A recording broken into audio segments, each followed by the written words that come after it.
name is Michelle Harper. I'm a registered nurse, and today we're going to talk about an AED, which is an automatic external defibrillator.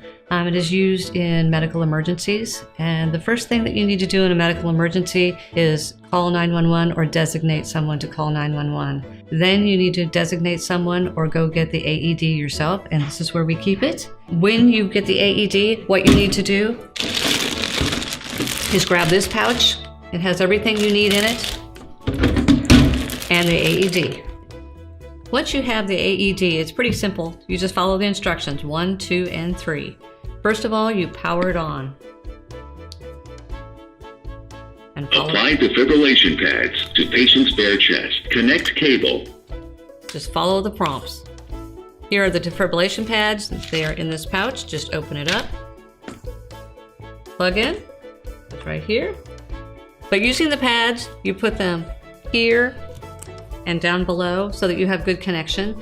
If the patient has a very hairy chest, what you can do is take this razor and just remove the hair and wipe it off with this. Once you have the pads connected to the patient, it will say analyzing rhythm. At that time, nobody touches the patient. If you're shaking the patient at that time, it may say it's a shockable rhythm when truly it is not.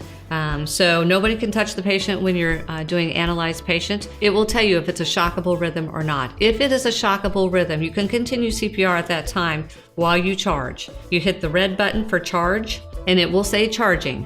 Once it says shocked, ready to be delivered, clear the patient. Make sure no one is touching the patient before you hit that shock button.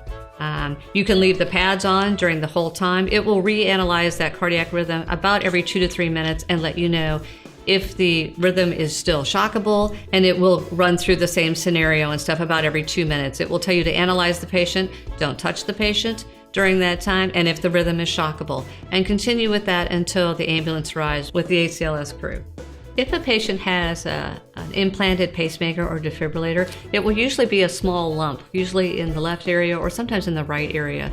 Or if they have a medication patch on, you don't want to place those pads right over those directly. So if they have a medication patch on, take it off and wipe off the area. If they have an implanted defibrillator or pacemaker, put the pads in a different spot because you don't want to put these pads on top of that.